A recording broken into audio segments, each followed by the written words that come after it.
setiamu di hidupku,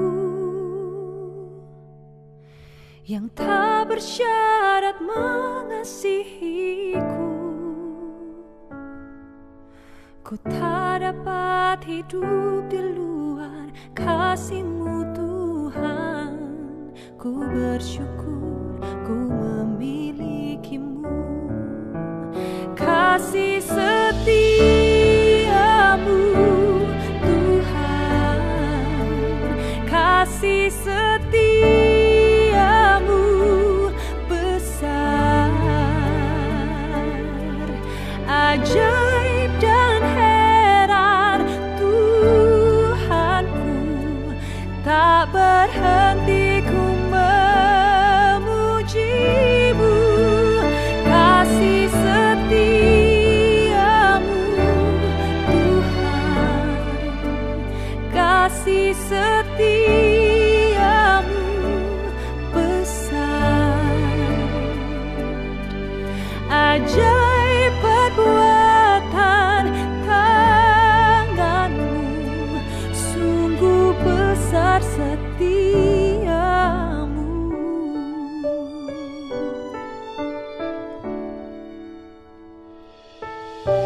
Tiada terukur setiamu,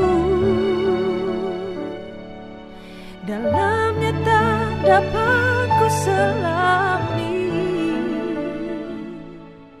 Ku tak dapat hidup di luar kasih-Mu Tuhan. Ku bersyukur ku memilikimu. Kasih setiamu Tuhan, kasih setiamu besar, ajaib dan heran Tuhanku. Tak berhenti ku memuji-Mu.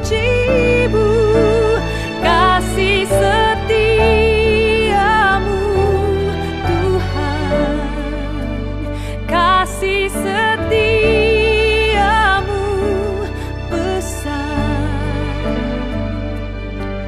ajaib perbuatan tangan-Mu, sungguh besar setiamu.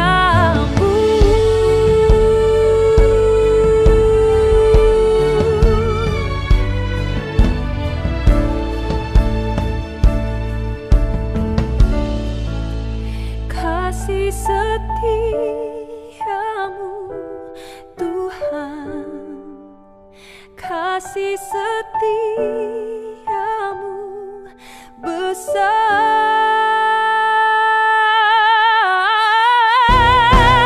kasih setiamu Tuhan, kasih setiamu besar, ajaib dan heran Tuhanku. Tak berhenti ku memuji-Mu. Kasih setiamu Tuhan, kasih setiamu besar, ajaib perbuatan tangan-Mu, sungguh besar setiamu, ajaib dan heran Tuhanku, sungguh besar setiamu.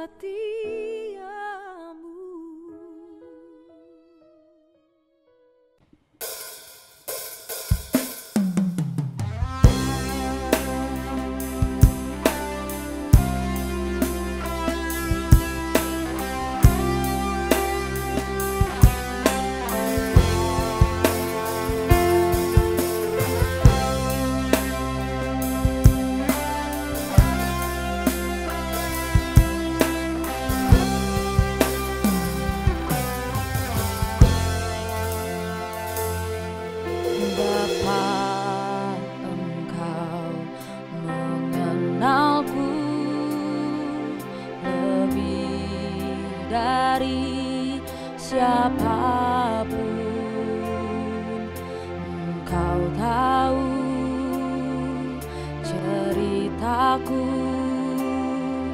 dan isi hatiku. Tak peduli masa lalu,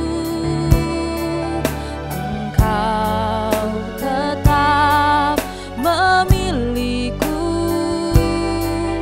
Ubahkanku, sempurnakan jadi karya yang indah. Kini aku percaya tiada yang mustahil bagimu. Kuasamu kuatkanku, dasarku berharap.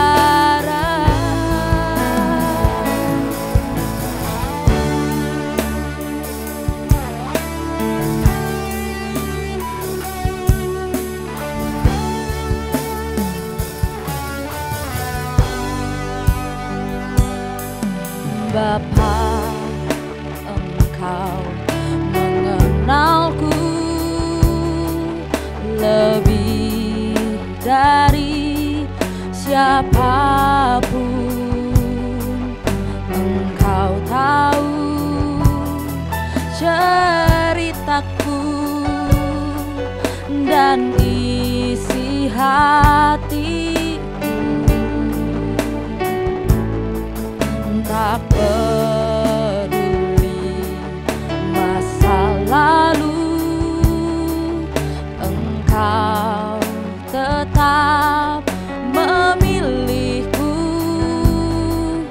Ubahkanku, sempurnakan jadi karya yang indah. Kini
Shalom Jemaat Gereja Kristen Jakarta.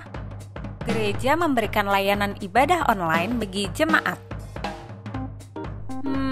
Lalu apa saja ya yang harus dipersiapkan? Pilihlah jam ibadahmu dan ikuti tepat waktu. Jangan sampai terlambat ya. Berpakaian rapi dan sopan, seperti kondisi jemaat akan pergi ke gereja. Siapkan Alkitab dan alat tulismu ya. Duduklah dengan posisi yang baik agar tetap fokus. Hindari untuk berbaring ataupun sambil melakukan kegiatan lain di rumah. Berdoalah secara pribadi untuk mempersiapkan hati kita mengikuti ibadah ya. Berpartisipasilah aktif dalam beribadah, seperti ajakan untuk berdiri atau duduk, menyanyikan pujian, dan mendengarkan firman Tuhan dengan tetap fokus. Persembahan dapat jemaat berikan melalui transfer ke rekening gereja lokal masing-masing ya. Ikutilah ibadah online sampai selesai. Mohon bimbingan orang tua untuk dapat mengajak anak merenungkan firman melalui ibadah online sekolah minggu.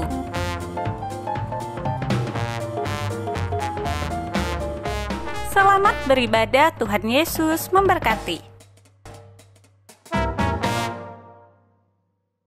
Shalom jemaat kekasih di dalam Tuhan, bertemu kembali pagi hari ini dalam ibadah kita. Kita percaya bahwa hanya karena kemurahan Tuhan saja kita boleh beribadah pada pagi hari ini.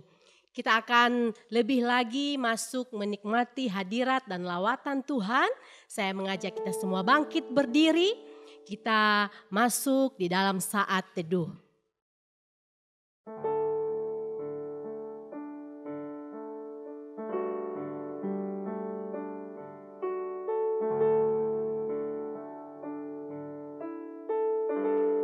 Pertolongan kita datangnya dari Tuhan yang menciptakan langit dan bumi dan yang tidak pernah meninggalkan hasil buatan tangannya.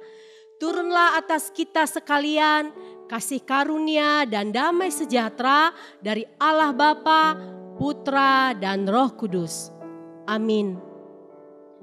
Ayat firman Tuhan pada pagi hari ini terambil dari Mazmur 111 ayat 1-3. Mari kita membacanya bersama-sama. Haleluya, aku mau bersyukur kepada Tuhan dengan segenap hati dalam lingkungan orang-orang benar dan dalam jemaah. Besar perbuatan-perbuatan Tuhan, layak diselidiki oleh semua orang yang menyukainya. Agung dan bersemarak pekerjaannya, dan keadilannya tetap untuk selama-lamanya. Amin.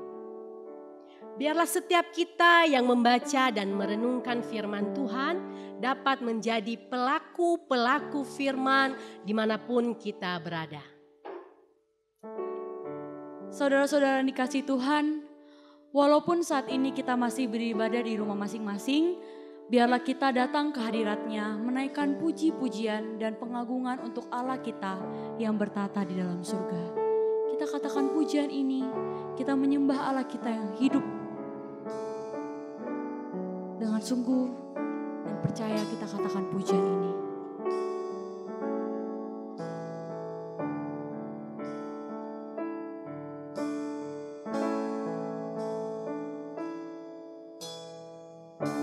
Saat ku menyembahmu, Roh-Mu bekerja. Saat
Tuhan beri.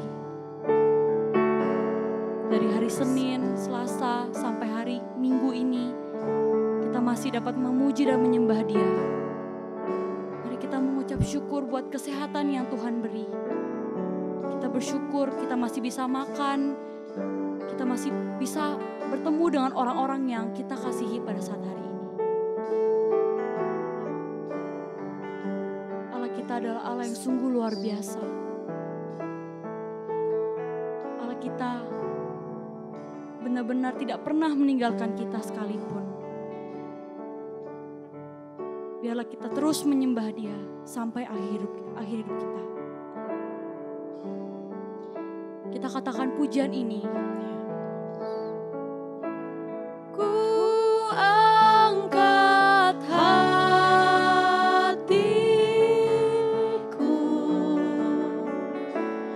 ku pandang kekudusan-Mu.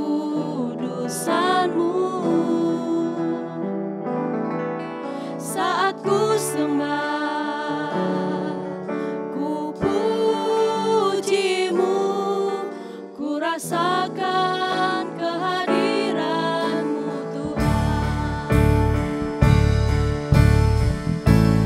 Ku angkat hatiku,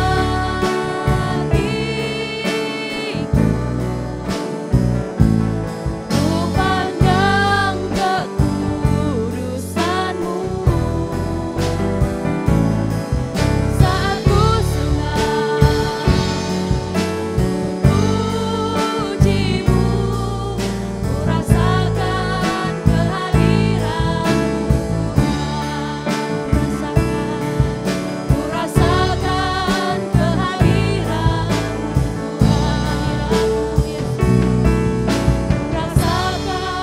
kehadiran-Mu Tuhan. Terpujilah Tuhan yang adalah begitu baik bagi kami. Kami merasakan hadirat-Mu di pagi hari ini Tuhan. Ketika kami datang menyembah-Mu, ketika kami datang memuji Engkau, kami merasakan Engkau hadir dan melawat setiap kami. Terima kasih Tuhan sudah berkenan hadir di dalam hati kami. Terima kasih Tuhan sudah berkenan hadir dalam keluarga kami. Terima kasih buat persekutuan yang indah di hari ini Tuhan. Kami sangat menikmati bahwa Engkau begitu baik bagi kami.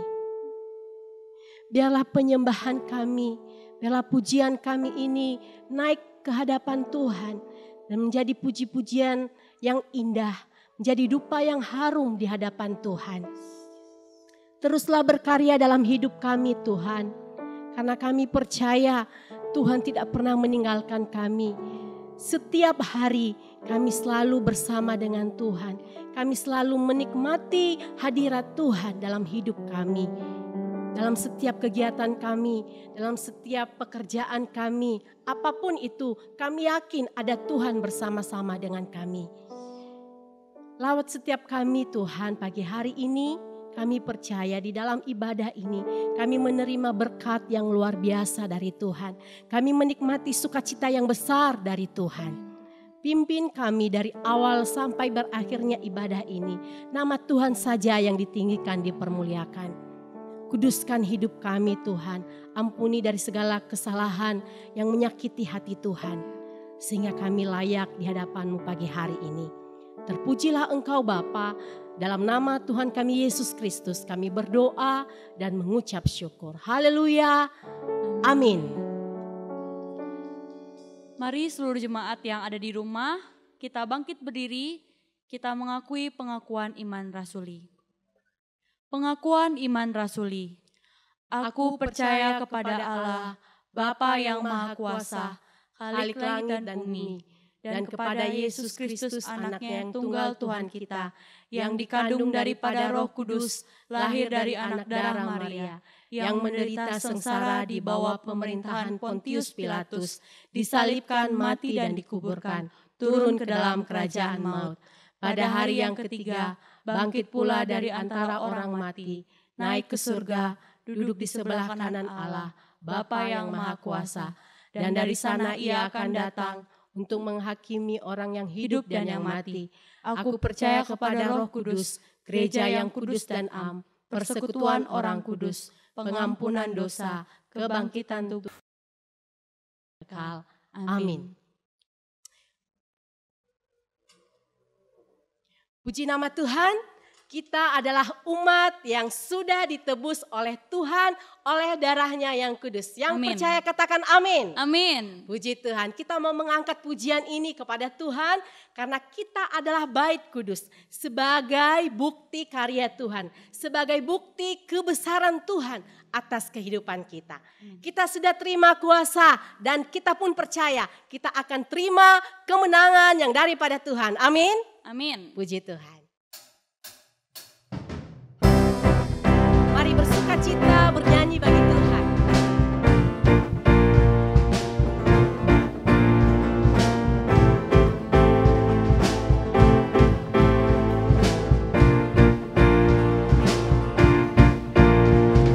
Kami yang telah ditebus dengan darah yang kudus, mengangkat pujian bagimu.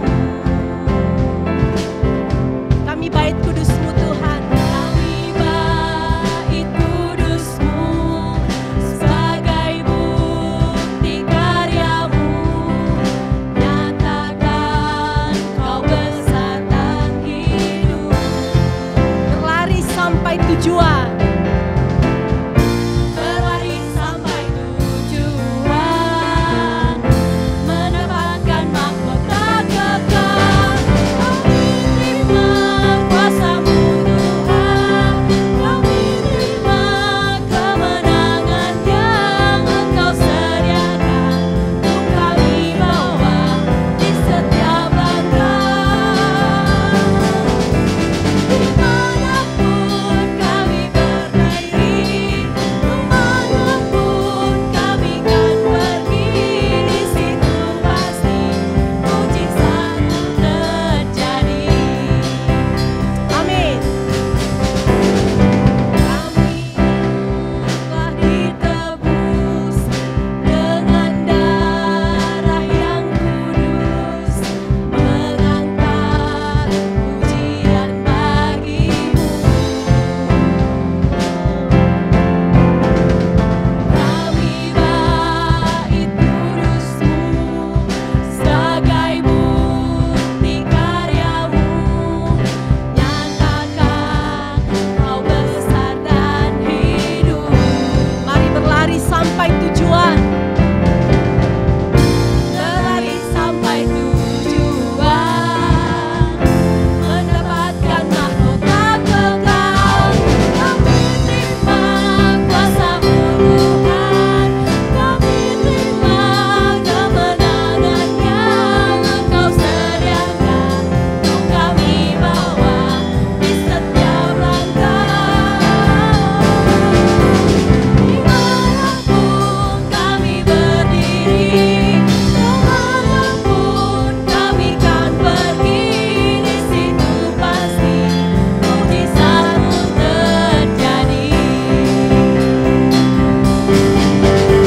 Kami terima kuasa-Mu Tuhan, kami terima kemenangan yang Engkau sediakan untuk kami bawa di setiap langkah. Dimanapun kami berdiri, kemanapun kami kan pergi, di situ pasti mujizat-Mu terjadi. Di situ pasti mujizat-Mu terjadi. Di situ pasti mujizat-Mu terjadi. Amin. Berikan tepuk tangan buat Tuhan Yesus yang sudah terima kemenangan. Katakan amin. Amin.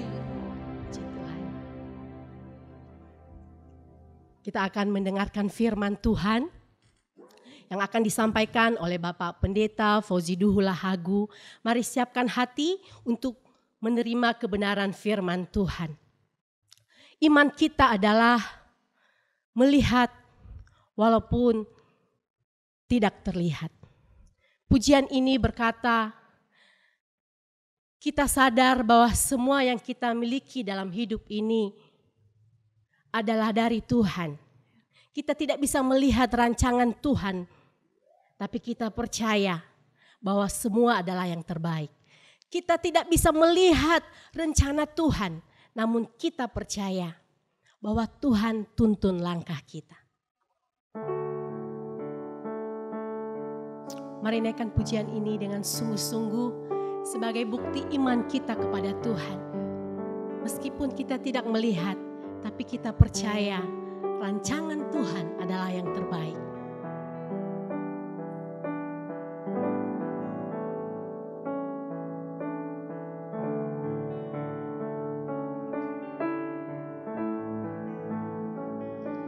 Ku sadar tak semua dapat aku miliki di dalam hidupku, hatiku percaya rancangan-Mu bagiku adalah yang terbaik.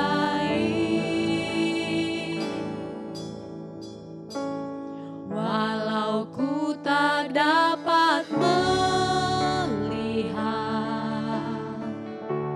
semua rencana-Mu, Tuhan, namun hatiku tetap memandang padamu. Kau tuntun langkahku. Walau ku tak dapat berharap atas kenyataan hidupku, namun hatiku tetap memandang padamu.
dipersilahkan.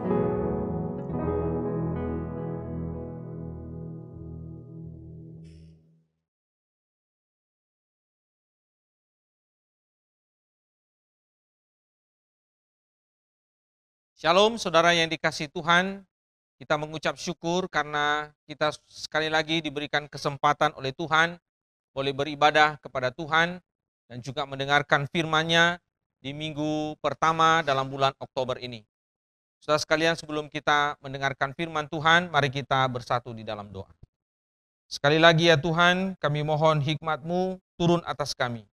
Ketika kami merenungkan firman-Mu, biarlah firman-Mu ini meluruskan jalan hidup kami, menerangi jalan kami, menguatkan dan menghiburkan kami, supaya kami sungguh-sungguh dapat menghayati kebaikan Tuhan dan anugerah Tuhan dalam hidup kami, dan itu kami wujudkan dengan hidup yang senantiasa memuliakan nama-Mu. Bersabda kepada kami siap mendengar. Demi nama Tuhan Yesus kami berdoa. Amin.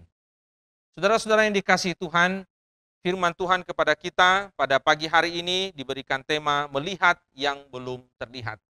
Teks bacaan kita terambil dari dua bagian firman Tuhan, yaitu dari Ibrani pasal 11 ayat yang ke-7 dan Kejadian pasal 6 ayat 9 sampai ayat yang ke-22. Saudara sekalian, pagi hari ini kita hanya melihat satu bagian saja dari Ibrani pasal 11 ayat 7, dan saya berharap nanti di rumah saudara-saudara bisa membaca dari Kejadian pasal 6 ayat 9 sampai ayat yang ke-22. Mari kita melihat dan membaca dalam Ibrani pasal 11 ayat yang ke-7. Ibrani pasal yang ke-11 ayat ke-7, demikianlah firman Tuhan. Karena iman, maka Nuh dengan petunjuk Allah tentang sesuatu yang belum kelihatan, dengan taat mempersiapkan bahtera untuk menyelamatkan keluarganya. Dan karena iman itu, ia menghukum dunia, dan ia ditentukan untuk menerima kebenaran sesuai dengan imannya. Saudara-saudara yang dikasihi Tuhan, pada suatu ketika ada seorang rohaniwan, dia mengunjungi jemaatnya yang sedang sakit. Dan penyakit yang diderita oleh jemaatnya itu cukup membuatnya menangis dan meringis oleh karena sakitnya itu. Dan dia kemudian curhat kepada rohaniwan, kepada pendeta yang datang mengunjunginya. Dia mengatakan begini, Pak Pendeta, ada seorang jemaat yang sering kali datang mengunjungi saya. Dan setiap kali ia datang mengunjungi saya, pada waktu saya menangis, saya meringis, dia berkata kepada saya begini, itu aja kok nangis. Lalu kemudian saya berkata kepadanya, Pak Pendeta, iya, ini sakit, ini sangat membuat saya merasa sakit, saya tidak kuat. Lalu kemudian saya menangis. Lalu kemudian teman saya itu mengatakan begini, kamu kan punya iman, masa nangis begitu aja? Kamu kan punya iman, tidak boleh nangis. Lalu kemudian saudara sekalian, sang rohaniwan itu setelah mendengar keluhan jemaatnya, dia mengambil sebuah tongkat dan kemudian dia memberikan kepada jemaatnya itu. Lalu pendeta itu berkata begini, kalau orang itu datang kembali, kau coba pukul tangannya. Dan kalau dia menangis dan merasa sakit, katakan kepadanya, kan kamu punya iman, masa gitu aja nangis? Jemaat yang dikasihi Tuhan, setiap hari kita atau sering kali kita mendengar orang berkata iman, iman, iman. Kalau ada orang bisa membuat mujizat atau mengalami mujizat, kita katakan, wah imannya hebat. Kalau ada orang yang kemudian pernah bertemu atau bersentuhan dengan orang yang berpenyakit corona misalnya, lalu kemudian dia tidak mengalami corona, dia tidak terinfeksi, lalu kita mengatakan, wah dia punya iman, imannya kuat. Saudara sekalian, sesungguhnya seperti apakah kehidupan yang beriman itu? Hari ini kita akan belajar ada beberapa kebenaran tentang iman. Yang pertama saudara, iman kepada Allah ditunjukkan itu dengan ketaatan. Nah, kalau kita belajar dari teks bacaan kita pada hari ini, terutama ketika kita belajar atau melihat kehidupan Nuh, maka kita melihat bahwa Nuh itu adalah keturunan Adam yang ke-9. Ia adalah anak dari seorang bernama Lameh. Dan Nuh itu saudara berasal dari garis keturunan Set. Kita tahu bahwa Adam itu punya 3 orang anak. Yang pertama namanya Kain, yang kedua namanya Habel, lalu kemudian dia punya anak lagi namanya Set. Nah saudara, kita tahu Kain membunuh Habel, berarti tinggal Kain dan kemudian Set. Nah, dari keturunan Set ini lahirlah Nuh. Nah, kalau kita membaca kitab ini, saudara, kitab Kejadian, maka jelas sekali setelah peristiwa air bah, kelihatan sekali dengan jelas bahwa karena Nuh itu berasal dari keturunan Set, maka garis atau keturunan dari Kain itu musnah karena air bah. Jadi hanya tinggal dari keturunan Set saja. Nah, saudara yang saya kasih dalam Tuhan, Nuh memiliki arti nama yang cukup banyak, saudara. Arti namanya cukup banyak, tetapi dalam bahasa Ibrani saya sebutkan satu saja arti namanya, yaitu istirahat. Nah, kisah Nuh sendiri, saudara, cukup panjang dicatat di dalam Alkitab. Ada 4 pasal, mulai dari pasal 6 sampai pasal 9. Dan di dalam kitab Ibrani ini kita melihat Nuh itu disebut sebagai orang yang beriman. Dan ia adalah tokoh yang ketiga yang disebutkan oleh penulis kitab Ibrani sebagai orang yang beriman kepada Allah. Nah, saudara, dalam ayat yang ke-7 mari kita perhatikan kembali. Di situ dikatakan dengan taat ia mempersiapkan bahtera untuk menyelamatkan keluarganya. Saudara sekalian, Nuh pekerjaannya adalah seorang petani. Ia memiliki kebun anggur. Namun kemudian firman Tuhan datang kepada Nuh untuk memerintahkan kepada Nuh supaya dia membuat sebuah bahtera atau sebuah perahu dari kayu gofir. Nah, Nuh sama sekali tentu saja belum pernah membuat sebuah kapal atau sebuah bahtera. Ia bukan seorang insinyur, ia juga bukan seorang pembuat atau bukan seorang tukang kapal. Bahkan, saudara, mungkin di zaman Nuh belum pernah ada orang membuat kapal pada waktu itu. Nah, saudara, bahtera itu bukan kapal yang kecil. Itu adalah sebuah kapal yang ukurannya sangat besar pada zaman itu. Di dalam Alkitab dikatakan panjangnya sekitar 300 hasta, atau kalau dimeterkan, saudara sekalian, sekarang kurang lebih 157 meter. Cukup panjang, saudara ya, cukup besar. Nah, saudara, bagaimana bisa membuat kapal sebesar ini? Nuh tidak punya pengalaman, Nuh tidak pernah melakukan membuat kapal sebesar itu, saudara.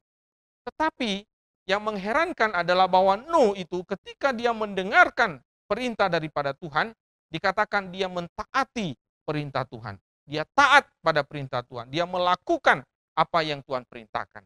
Di dalam Kejadian pasal 6 ayat yang ke-22, sekali lagi Kejadian pasal 6 ayat 22 dikatakan, lalu Nuh melakukan semuanya itu tepat seperti yang diperintahkan Allah kepadanya.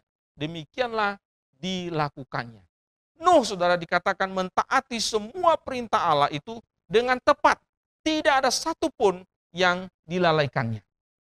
Saudara-saudara yang dikasihi Tuhan, Nuh mentaati Allah karena Nuh itu beriman kepada Allah. Jadi dasar daripada ketaatan Nuh itu untuk melakukan perintah Tuhan, mentaati perintah Tuhan dengan sangat teliti, dengan sangat jelas, itu karena dia memiliki iman kepada Allah. Allah mengatakan kepada Nuh bahwa air bah akan datang dan memenuhi bumi. Dan Nuh itu percaya kepada Allah. Sekalipun Nuh pada waktu itu belum melihat air bah itu, namun ia percaya. Ia dikatakan percaya kepada apa yang Tuhan firmankan. Nah, inilah yang disebut dengan iman. Iman itu adalah mempercayai sesuatu yang belum kelihatan. Nah, di dalam ayat yang ke-7, saudara, dikatakan jelas sekali, kalimat pertama di situ dikatakan, karena iman maka Nuh dengan petunjuk Allah tentang sesuatu yang belum kelihatan. Sesuatu yang belum kelihatan tetapi dipercayai oleh Nuh. Nah, inilah yang disebut dengan iman. Tetapi iman di sini tidak lengkap kalau hanya berbicara tentang sesuatu yang belum kelihatan. Di sini iman juga, saudara, berbicara tentang mempercayai apa yang Tuhan katakan. Mempercayai petunjuk yang Tuhan katakan. Nah, perhatikan sekali lagi ayat yang ke-7 itu dikatakan dengan petunjuk Allah. Artinya sesuai dengan apa yang difirmankan Allah. Jadi iman itu, saudara, adalah mempercayai apa yang Allah katakan atau Allah tetapkan melalui firman-Nya yang dikatakannya atau dituliskannya kepada umatnya. Nah, ini yang disebut dengan iman. Jadi kita melihat di sini, di dalam ayat yang ke-7 ini ada satu pernyataan di situ dikatakan sesuai dengan petunjuk Allah. Jadi apa yang disampaikan, apa yang ditunjukkan oleh Allah, itu yang ditaati oleh Nuh. Nah, saudara yang dikasih oleh Tuhan, orang yang beriman kepada Allah adalah orang yang seharusnya hidupnya itu taat kepada perintah Tuhan. Seharusnya hidupnya itu taat kepada firman Tuhan. Bohong kalau orang itu mengaku beriman, tetapi ia sendiri tidak mentaati Allah, mentaati firman-Nya di dalam hidupnya. Nah, pertanyaan saya adalah, sudahkah kita mentaati Tuhan, mentaati firman Tuhan di dalam hidup kita? Sudahkah kita melakukan apa yang firman Tuhan katakan, firman Tuhan perintahkan kepada hidup kita? Hal-hal apakah yang masih belum kita bisa lakukan atau belum kita taati di dalam firman-Nya dalam hidup kita sampai pada hari ini? Sudah berapa lama kita menjadi Kristen? Apakah masih banyak hal-hal yang belum kita patuhi, yang belum kita taati di dalam kehidupan kita sebagai orang yang beriman? Saudara sekalian, ada seorang novelis Rusia yang bernama Leo Tolstoy. Saudara sekalian, dia menceritakan tentang kisah seorang tukang sepatu yang bernama Martin. Nah, Martin ini, saudara sekalian, dikisahkan setelah istrinya dan anaknya meninggal. Tukang sepatu ini hidup dalam situasi yang sangat sedih sekali. Dia meratap, dia sedih, dia menangis dalam keputusasaan. Nah, suatu hari dia bercerita, dia curhat kepada seorang kawan lamanya, seorang Kristen yang saleh. Dia mengatakan begini, "Sekarang untuk apa saya hidup?" Kemudian kawannya itu menjawab, "Kamu hidup untuk Allah. Martin, kamu hidup untuk Allah." Lalu dia bertanya lagi, "Lalu bagaimana caranya hidup untuk Allah?" Lalu temannya itu mengatakan begini, "Kristus itu telah menunjukkan jalannya kepada kita. Belilah Alkitab, bacalah firman-Nya. Di sana kau akan temukan bagaimana cara kita hidup bagi Allah." Segalanya dijelaskan di situ. Maka pada hari itu, saudara sekalian, Martin segera membeli sebuah kitab perjanjian baru. Dia mulai membacanya. Pada waktu dia makin membaca, saudara sekalian, bagian-bagian firman Tuhan, semakin jelas kepadanya apa yang dikehendaki Allah bagi dirinya, bagi hidupnya. Dan kemudian saudara sekalian, setelah dia makin lama, makin dalam membaca firman Tuhan, beban di dalam hatinya itu makin ringan. Nah, pada suatu hari dia membaca dari Lukas pasal 6, ayat 27 sampai 35. Dan tiba-tiba pada waktu dia membaca bagian-bagian itu, saudara, tiba-tiba dia tersentak ketika dia membaca perkataan Yesus yang sangat keras yang berbicara dalam bagian itu. Dia memperhatikan di dalam ayat yang ke-29. Dalam ayat 29 dikatakan, "Barang siapa menampar pipimu yang satu, berikan juga kepadanya pipimu yang lain." So, pada waktu dia membaca ayat ini, saudara, dia mulai menyadari bahwa ternyata hidupnya itu tidak sesuai dengan perintah Tuhan. Lalu pada waktu itu, saudara, dia berseru, "Oh Tuhan, tolonglah saya." Saudara-saudara yang saya kasih dalam Kristus, kita juga mungkin adalah orang yang merasa sulit untuk mentaati perintah Tuhan dalam hidup kita. Banyak perkataan-perkataan atau perintah Tuhan yang demikian tegas dan jelas di dalam Alkitab yang rasanya mustahil untuk kita lakukan atau kita taati. Seperti halnya Martin. Namun, marilah kita berseru seperti Martin. Mari kita berkata, "Oh Tuhan, tolong saya. Saya masih sulit mengampuni. Saya masih belum memberitakan Injil-Mu. Saya masih seringkali tidak jujur dalam bekerja. Saya masih sering menggosipkan kelemahan orang lain. Saya masih sering melakukan dosa-dosa tertentu secara diam-diam." Dan jika kita mengaku bahwa kita adalah orang yang beriman kepada Kristus, maka kita mentaati firman-Nya di dalam hidup kita. Dan kita mohon anugerah-Nya supaya kita dimampukan untuk melakukan kehendak-Nya di dalam hidup kita. Oh Tuhan, tolong saya. Oh Tuhan, tolong saya.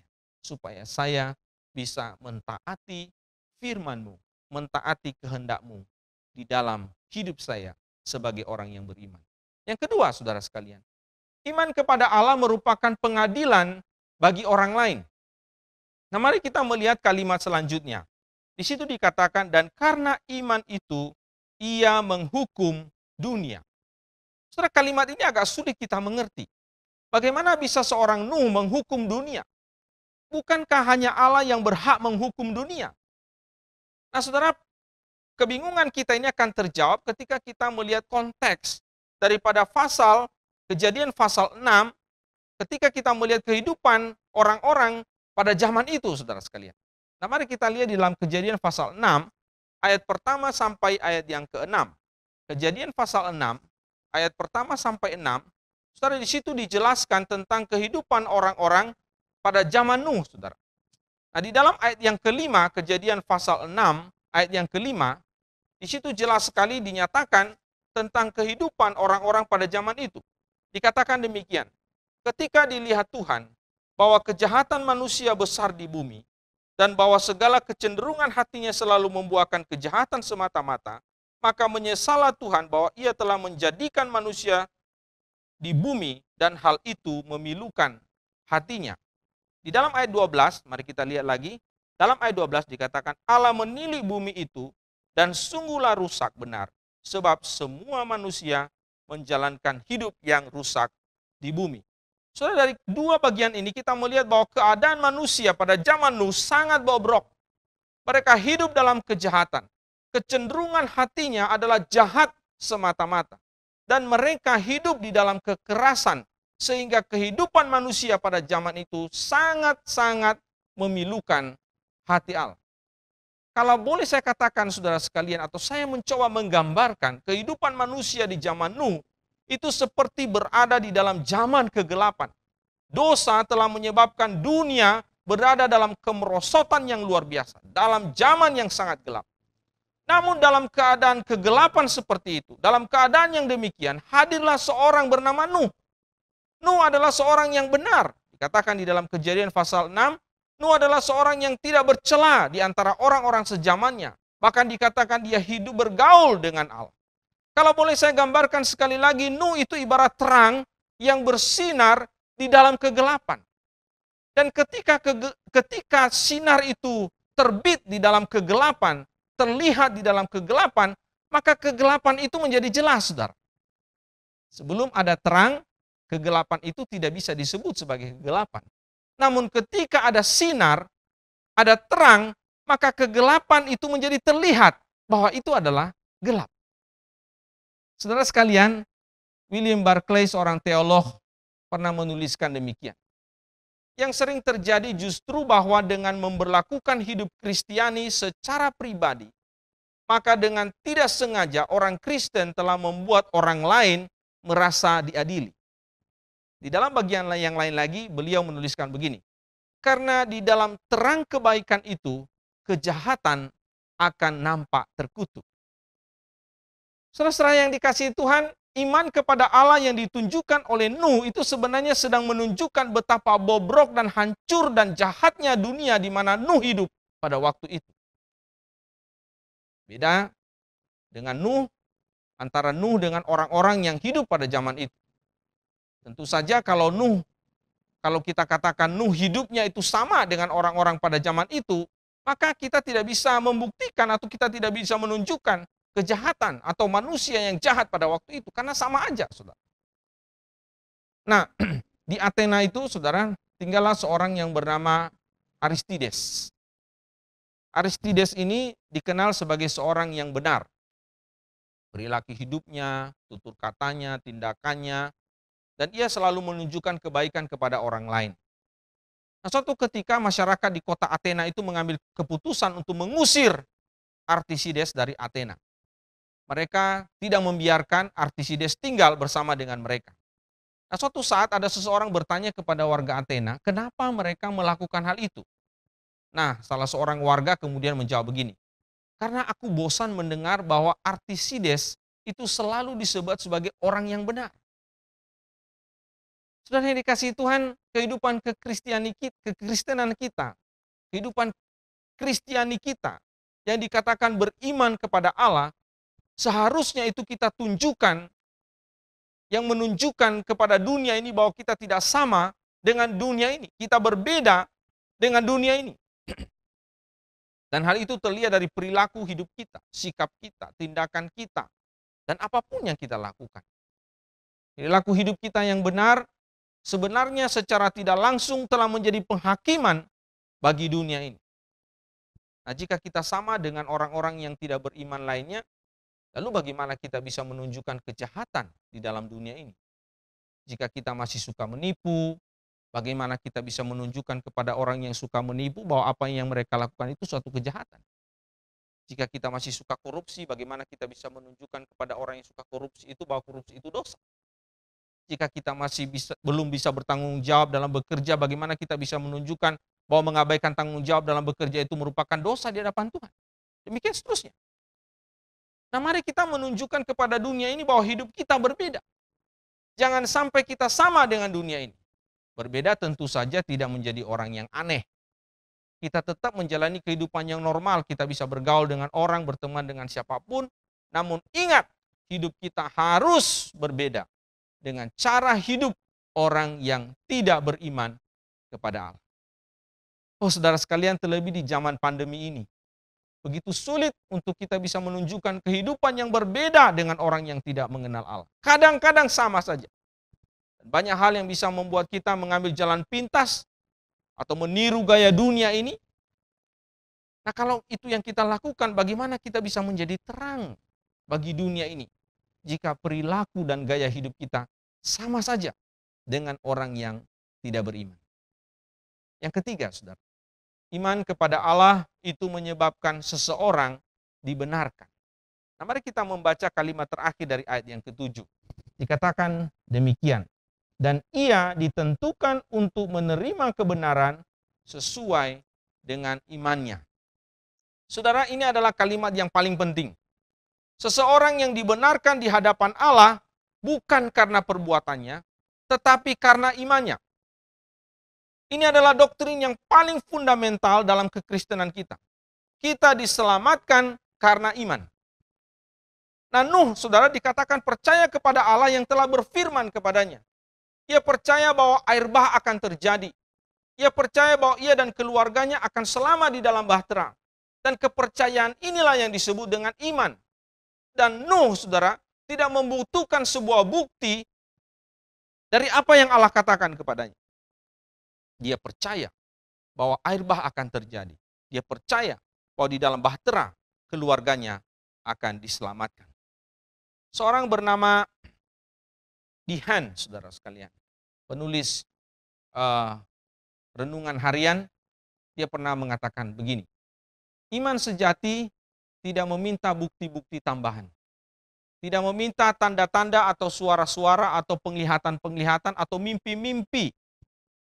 Atau bukti-bukti saintifistik atau penemuan-penemuan arkeologi atau bukti-bukti geologi. Iman yang sejati itu adalah menerima firman Allah hanya karena Allah telah mengatakannya. Dan Nuh, saudara, dikatakan mempercayai apa yang dikatakan oleh Allah. Dan itulah yang membuat Nuh dibenarkan di hadapan Allah. Bukan karena perbuatannya, tetapi karena dia percaya. Sekalipun dia belum melihat, dia percaya kepada apa yang dikatakan oleh Allah kepadanya. Nah, saudara yang dikasihi Tuhan, bahtera itu adalah salah satu tipe dari Kristus, saudara. Sebagaimana Nuh percaya kepada apa yang Allah katakan tentang bahtera, demikianlah juga sebenarnya Nuh percaya kepada apa yang Allah katakan tentang Kristus. Perhatikan ya, dia percaya kepada bahtera itu dan dia juga percaya tentang apa yang Allah katakan tentang Kristus. Nuh itu masuk ke dalam bahtera dan Nuh itu mempertaruhkan jiwanya dan hidupnya bahkan keluarganya di dalam bahtera karena dia percaya bahwa bahtera itu mampu menyelamatkannya. Demikian juga Nuh mempertaruhkan jiwanya dan hidupnya kepada Kristus. Dan ia percaya bahwa Kristus dapat menyelamatkannya. Sekali lagi, Nuh memiliki iman percaya kepada Kristus dan oleh sebab itu ia dibenarkan dan ia diselamatkan. Pertanyaan saya yang terakhir adalah, apakah Nuh itu adalah manusia yang sempurna? Apakah kedekatannya dengan Allah itu dan kebenaran yang ditunjukkannya menunjukkan bahwa Nuh itu adalah seorang manusia yang sempurna yang tidak berdosa? Jawabannya adalah tidak. Nuh sebenarnya sama dengan kita. Ia juga adalah keturunan orang berdosa. Ia dikandung di dalam dosa, ia lahir sebagai orang berdosa, dan dia membutuhkan juru selamat. Nah, oleh karena dia adalah seorang yang berdosa dan dia membutuhkan juru selamat dan dia butuh dibenarkan. Maka dikatakan menarik sekali dalam pasal 6 ayat 8. Kejadian pasal 6 ayat yang ke-8. Mari kita lihat. Di situ dikatakan dalam Kejadian pasal 6 ayat 8, tetapi Nuh mendapat kasih karunia di mata Allah. Menarik sekali saudara, sebelum pasal 6 ayat yang ke-9 ketika berbicara tentang bagaimana hidup Nuh, sebenarnya di dalam ayat yang ke-8 dikatakan bahwa Nuh itu telah mendapatkan kasih karunia di hadapan Allah. Nah, Nuh diselamatkan dan dibenarkan bukan karena Nuh itu seorang manusia yang sempurna atau dia seorang yang tidak berdosa. Tetapi Nuh itu dibenarkan hanya karena kasih karunia Allah. Dan karena kasih karunia itulah Nuh itu beriman kepada Allah. Sekali lagi bukan karena kuat, hebat, dan gagah seorang Nuh. Nuh beriman kepada Allah. Dan imannya kepada Allah itu pun karena kasih karunia Allah. Seorang bernama Darren Aronofsky, dia adalah sutradara film Noah atau film Nuh yang dirilis pada tahun 2014. Suatu hari dia ditanya oleh seorang wartawan mengapa dia sampai memproduksi sebuah film yang berjudul Noah itu. Dan dia menjawab begini, aku ingat waktu saya masih kecil, aku sangat ketakutan mendengar cerita tentang Nuh. Bagaimana aku tidak cukup saleh untuk bisa naik ke dalam bahtera itu. Bagaimana kalau aku tidak cukup saleh untuk bisa naik ke dalam bahtera itu. Aku punya dosa. Apa aku bisa naik ke atasnya? Siapa yang layak naik ke atasnya? Saudara sekalian, siapakah yang layak diselamatkan? Siapakah yang layak untuk dibenarkan? Siapakah mereka yang layak di hadapan Allah? Saya katakan kepada saudara, hanya mereka yang mendapatkan kasih karunia Allah. Karena kasih karunia Allah, maka seseorang itu bisa beriman dan dia bisa percaya kepada Allah. Jika sebelumnya kecenderungan hatinya adalah jahat, tidak mau percaya, keras kepala, namun karena kasih karunia Allah, ia mengubah kecenderungan hati itu dan dia membuat orang itu kembali condong kepada Allah. Dan dia beriman kepada Allah, dia percaya kepada Allah. Nah saudara yang saya kasih dalam Tuhan, hari ini jika kita memiliki iman seperti Nuh, yang menyebabkan kita dibenarkan, bahkan diselamatkan di dalam anugerah Tuhan. Sekali lagi saya katakan, itu semua hanya karena kasih karunia Tuhan kepada kita. Tidak ada satupun yang membuat kita bisa menjadi sombong dan bangga. Kita dibenarkan karena iman percaya kepada Tuhan sebelum kita melakukan kebaikan, sebelum kita melakukan sesuatu yang menyenangkan hati Tuhan. Kita diselamatkan hanya karena kita beriman dan iman itu pun adalah karena kasih karunia daripada Allah. Pembenaran yang Kristus berikan kepada kita pada hari ini seharusnya membuat kita lebih giat lagi bekerja di dalam Dia. Membuat kita lebih lagi mengasihi Dia. Saya ingat ada sebuah lagu yang sangat terkenal yang mungkin juga kita ketahui dan kita seringkali nyanyikan. Sebuah lagu yang dikarang oleh seorang buta, namun memiliki iman percaya yang luar biasa kepada Tuhan. Namanya Fanny Crosby. Saya akan menyanyikan lagu ini, saudara bisa ikuti dari rumah. Lagu ini saya akan nyanyikan dari refrennya. Seperti ini lagunya. Kami masyurkan, kami puji tentang Yesusku selamanya.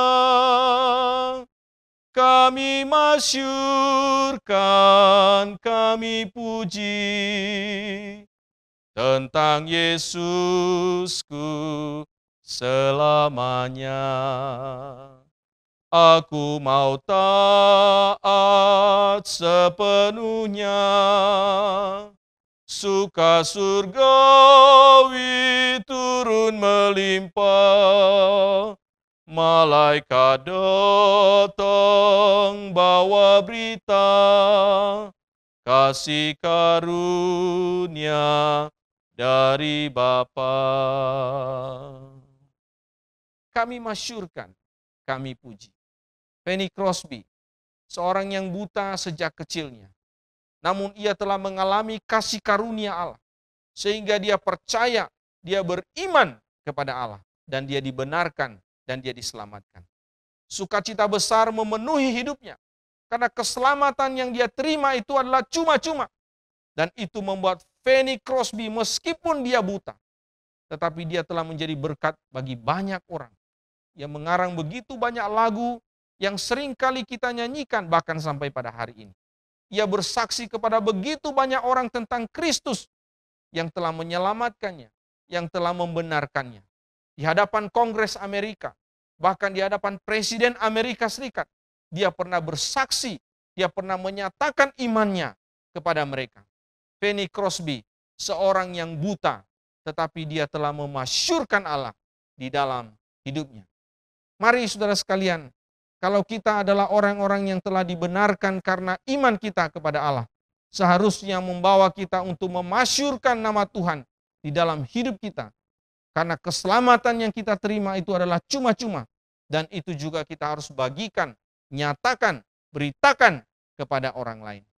Hari ini, di minggu pertama ini, kita akan menerima cawan perjamuan Tuhan. Kita akan makan roti perjamuan dan minum dari cawan perjamuan itu. Kiranya kita diingatkan kembali akan kasih karunia Tuhan yang telah membenarkan kita, yang telah memberikan kepada kita iman untuk percaya, dan kita dapat diselamatkan. Kiranya Tuhan menolong kita untuk hidup senantiasa memasyurkan nama Tuhan. Hari ini kita melihat 3 pelajaran penting. Yang pertama, iman kepada Allah ditunjukkan dengan ketaatan kita. Yang kedua, iman kepada Allah merupakan pengadilan bagi orang lain. Dan yang ketiga, iman kepada Allah menyebabkan seseorang dibenarkan. Mari kita berdoa. Tuhan, terima kasih untuk firman-Mu pada pagi hari ini. Biarlah termeteraikan di dalam hati dan jiwa kami. Sebagai orang-orang yang beriman kepada Tuhan, biarlah itu kami tunjukkan melalui ketaatan kami akan firman-Mu.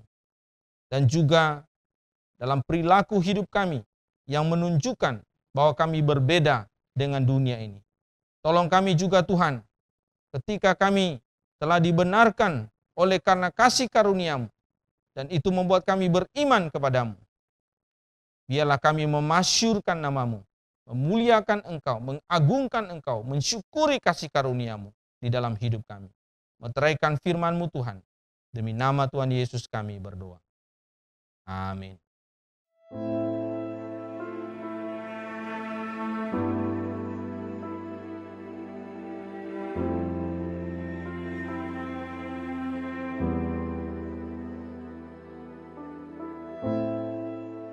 Semenjak pandemi COVID-19, banyak hal menjadi keprihatinan kita bersama, mulai dari kesehatan, pendidikan, perekonomian, pemerintah, sampai relasi. Banyak orang mengalami stres dan takut menjalani kehidupan mereka yang semakin sulit.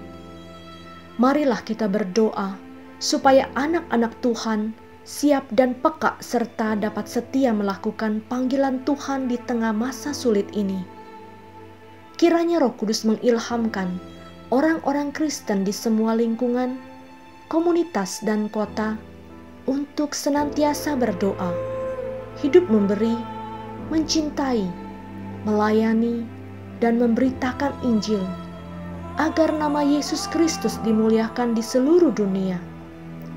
Secara khusus berdoa bagi jemaat GKJ yang sedang terinfeksi COVID-19 atau sedang sakit dan lemah tubuh, agar mereka dapat tetap percaya dan beriman kepada Yesus.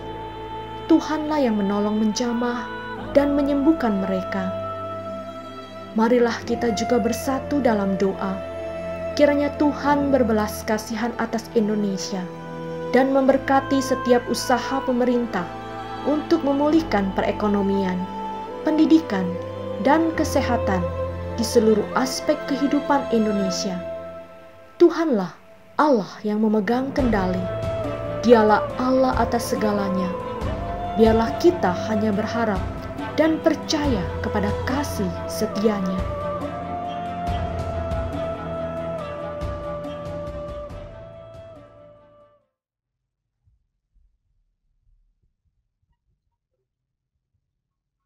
Terima kasih atas firman Tuhan yang diberikan oleh hamba-Nya. Mari kita dengarkan warta gereja kita, warta Sinode GKJ. Yang pertama, kelas bimbingan pranikah Sinode GKJ periode ke-18 akan diadakan pada hari Selasa 6 Oktober 2020 jam 7 malam dengan tema Family Financial Planning. Pembicara oleh Paulus Sulastri. Kemudian, pertemuan kelas BPN akan dilangsungkan secara virtual melalui Zoom meeting. Syarat dan ketentuan bagi calon pasutri yang ingin melangsungkan pemberkatan nikah kudus di Gereja Kristen Jakarta dapat dilihat melalui akun Instagram Sinode GKJ.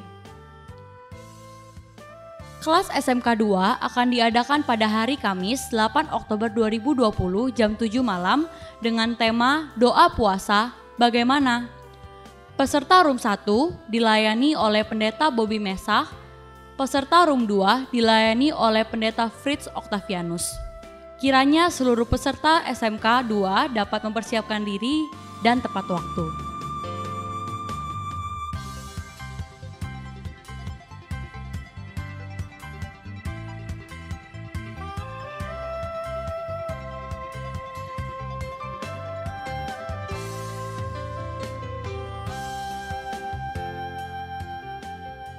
Demikianlah warta Sinode GKJ hari ini.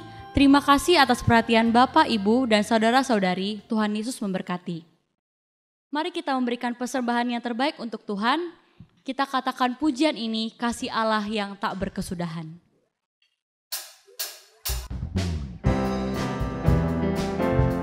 Mari kita mengangkat pujian ini dengan penuh sukacita di hadapan Tuhan.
Mari kita berdoa.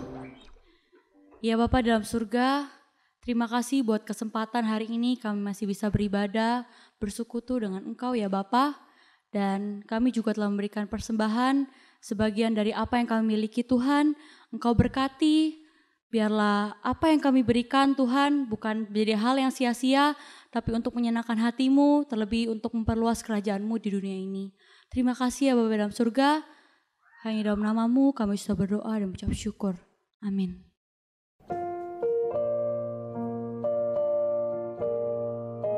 Saudara-saudara yang dikasihi Tuhan, kita bersyukur kepada Tuhan karena di masa pandemi ini Tuhan masih memberikan kita kesempatan untuk mengikuti perjamuan kudus.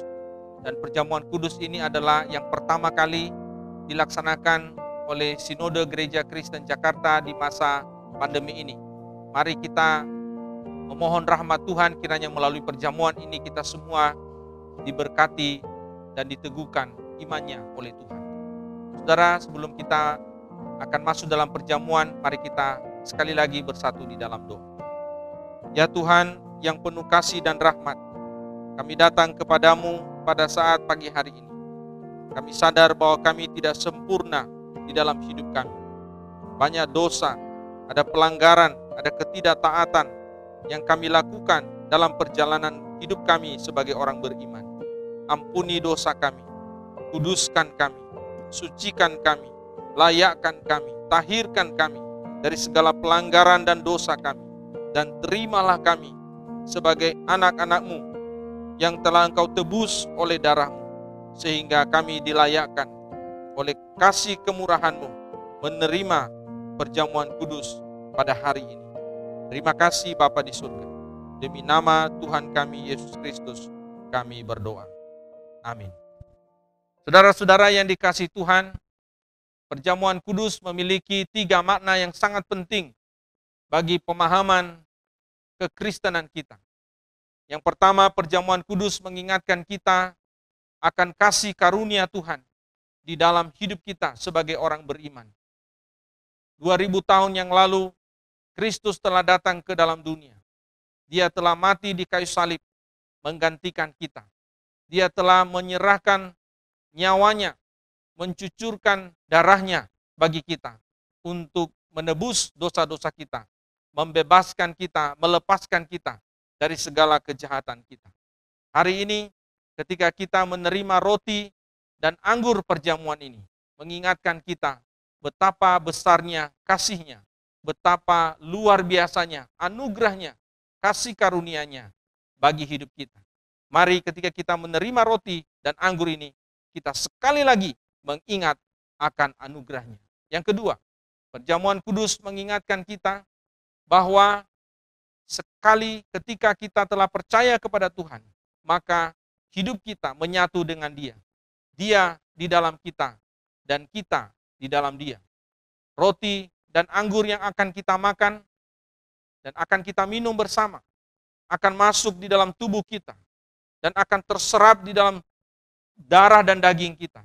Ini menggambarkan betapa menyatunya kita dengan Kristus.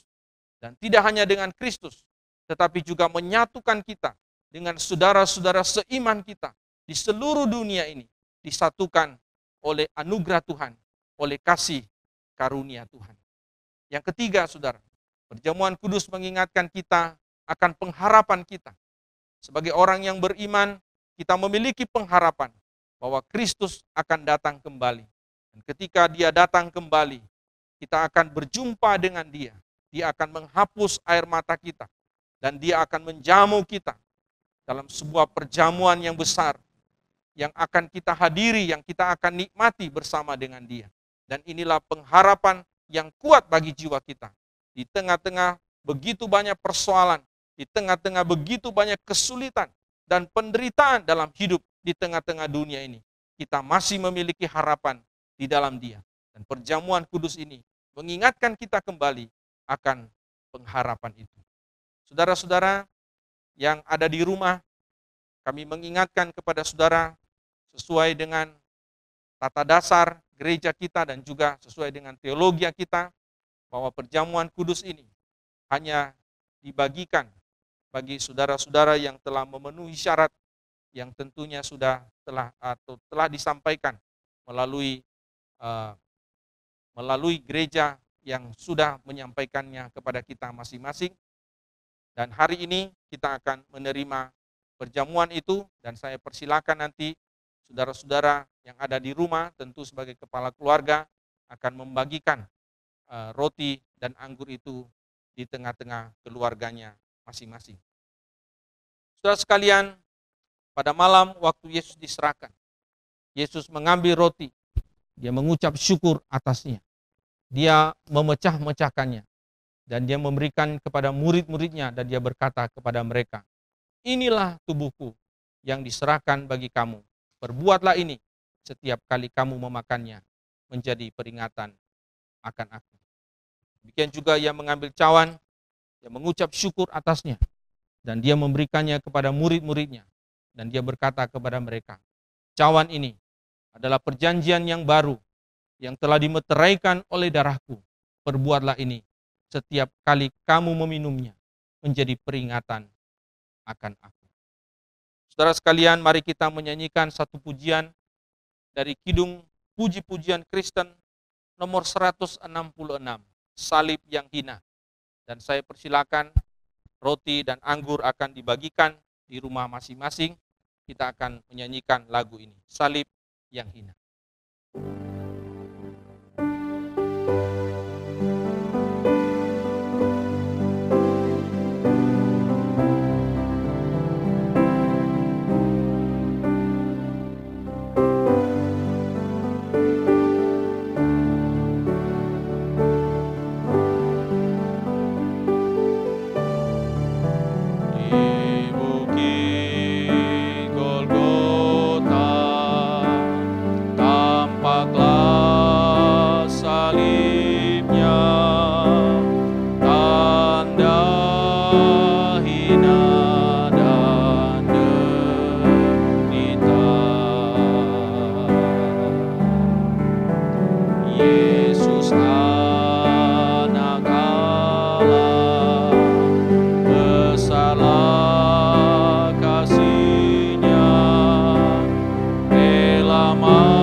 Roti di tangan kita, kita berdoa.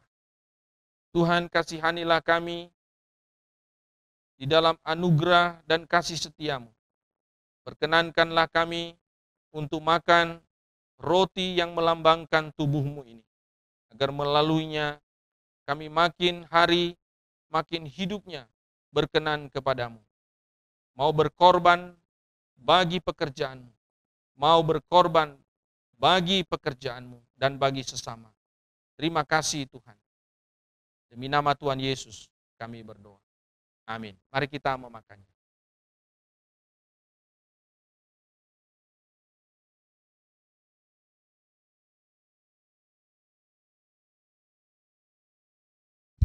Mari kita mengangkat cawan di tangan kita. Kita berdoa. Tuhan Yesus, inilah cawan yang adalah lambang dari darah-Mu. Biarlah melalui pengorbananmu membuat kami juga mau menjadi murid-murid-Mu yang setia, yang hidupnya senantiasa memuliakan Engkau melalui segala bidang kehidupan kami. Terima kasih, demi nama Tuhan Yesus kami berdoa. Amin. Mari kita meminum.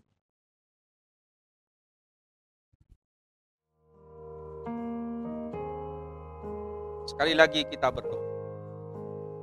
Terima kasih Tuhan, oleh anugerah dan kasih setiamu, pada hari ini kami boleh mengikuti perjamuan kudus. Biarlah Tuhan, melalui perjamuan ini, iman kami makin kuat, iman kami makin kokoh, kami makin taat kepadamu, dan hidup kami semakin berbeda dengan dunia ini. Hidup yang senantiasa memuliakan namamu. Kami makin rendah hati, dan semakin bersandar pada Tuhan, dan makin memasyurkan namamu. Terpuji namamu. Demi nama Tuhan Yesus kami berdoa. Amin. Kita akan akhiri perjamuan ini dengan menyanyikan lagu Ada Kuasa Dalam Darahnya satu kali saja.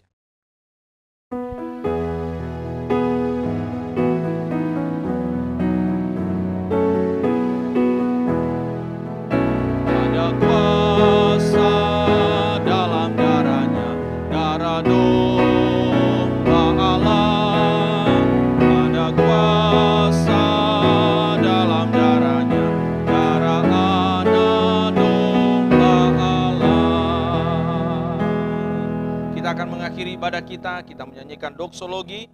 Saya mengundang jemaat sekalian untuk bangkit berdiri.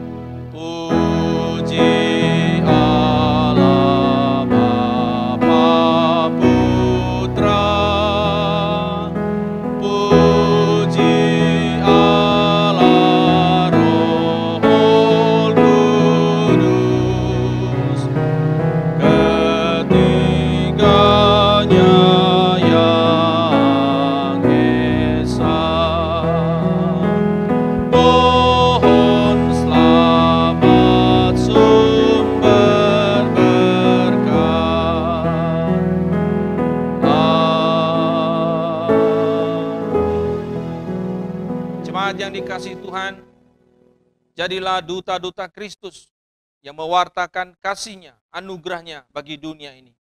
Arahkanlah hatimu kepadanya dan terimalah berkat-Nya. Tuhan memberkati engkau dan melindungi engkau. Tuhan menyinari engkau dengan wajah-Nya dan memberi engkau kasih karunia-Nya. Tuhan menghadapkan wajah-Nya kepadamu dan memberi engkau damai sejahtera-Nya dari sekarang sampai selama-lamanya. Amin.